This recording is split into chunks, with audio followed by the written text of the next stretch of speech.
नमस्कार मित्रांनो, सर्वप्रथम मराठी केंद्र या यूट्यूब चॅनलच्या माध्यमातून तुमचं सहर्ष स्वागत करतो। मित्रांनो, अपंग बांधवांना राज्य सरकारच्या माध्यमातून मोफत इलेक्ट्रिक रिक्षा या ठिकाणी वाटप करण्यास सुरुवात झाली आहे। तर मित्रांनो, याचा मोठा सोहळा देखील शुभारंभ मुख्यमंत्री एकनाथ शिंदे यांच्या हस्ते पार पडला असून आता या ठिकाणी मित्रांनो ज्या लाभार्थ्यांची निवड या ठिकाणी करण्यात आली आहे अशा लाभार्थ्यांना त्यांच्या घरी नोटीस या ठिकाणी पाठवण्यात येत आहे। तर मित्रांनो, हे नोटीस काय आहे, नोटीसवरती काय लिहिलं आहे याची सुद्धा आपण या व्हिडिओच्या माध्यमातून माहिती पाहणार आहोत। तर मित्रांनो, तुम्हाला हे नोटीस केव्हा मिळणार आहेत किंवा किती तारखेपर्यंत तुमच्या घरी पोहोचू शकणार आहेत याची सुद्धा माहिती या व्हिडिओच्या माध्यमातून आपण जाणून घेणार आहोत।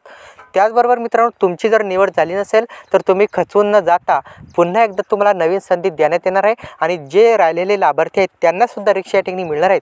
त्यासाठी नवीन अर्ज देखील सुरू करण्यात येणार आहे। तर मित्रांनो, हे अर्ज कधी सुरू होतील किंवा ती नोटीस तुम्हाला कधी मिळणार, किती दिवसात मिळणार, तुमची निवड कशी झाली आणि मित्रांनो तुम्ही जे कागदपत्र अपलोड केलेले आहेत ते तुम्हाला त्या ठिकाणी घेऊन जायचं आहे। तर याच्याविषयी संपूर्ण सविस्तर माहिती या व्हिडिओच्या माध्यमातून आपण या ठिकाणी पाहणार आहोत। त्यासाठी मित्रांनो व्हिडिओ शेवटपर्यंत नक्की पहा। तुम्ही जर आपल्या चॅनलवरती पहिल्यांदाच आला असाल किंवा नवीन असाल तर चॅनलला नक्की सबस्क्राईब करून नोटिफिकेशन नक्की क्लिक करा, जेणेकरून आमचे नवीन अपडेट तुमच्यापर्यंत सर्वात आधी मिळत राहतील। तर चला मित्रांनो, वेळ न घालवता आपल्या व्हिडिओला सुरुवात करूया। तर शेतकरी मित्रांनो, दिव्यांग म्हणजे अपंग बांधवांना या ठिकाणी मोफत इलेक्ट्रिक व्हेकल म्हणजे इलेक्ट्रिक रिक्षाचं वाटप राज्य सरकारच्या माध्यमातून करण्यात येत आहे। आणि मित्रांनो, या ठिकाणी जवळपास 46,000 प्लस फॉर्म या ठिकाणी भरून घेण्यात आले।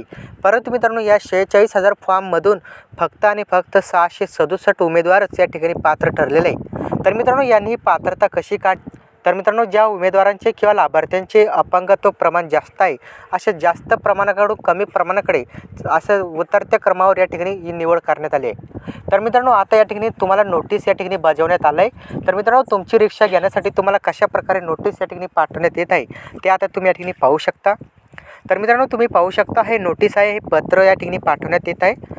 विषय आहे की दिव्यांग व्यक्तींना स्वावलंबी होण्याच्या दृष्टीने हरित ऊर्जेवर चालणाऱ्या पर्यावरणस्नेही फिरत्या वाहनावरील दुकान, मोबाईल शॉप किंवा इतर मोफत मिळणाऱ्या योजनेअंतर्गत प्राप्त अर्जाच्या पडताळणीसाठी मूळ कागदपत्र घेऊन तुम्हाला उपस्थित राहायचं आहे।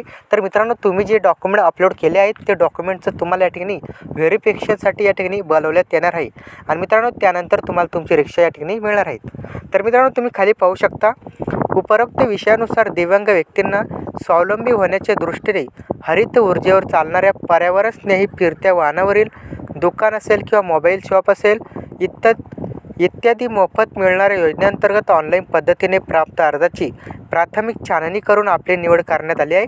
तर मित्रांनो, त्याच ठिकाणी सांगितलं आहे की या ठिकाणी तुम्ही जो अर्ज भरला होता त्या अर्जाची छाननी करून तुमची निवड करण्यात आली असून तुम्हाला या ठिकाणी पुढील कार्यवाहीसाठी आपल्याद्वारे ऑनलाईन अर्ज करताना लावण्यात आलेले जे कागदपत्र आहे ते कागदपत्राचे मूळ कागदपत्र आणि झेरॉक्स प्रत तुम्हाला सोबत घेऊन या ठिकाणी जायचं आहे।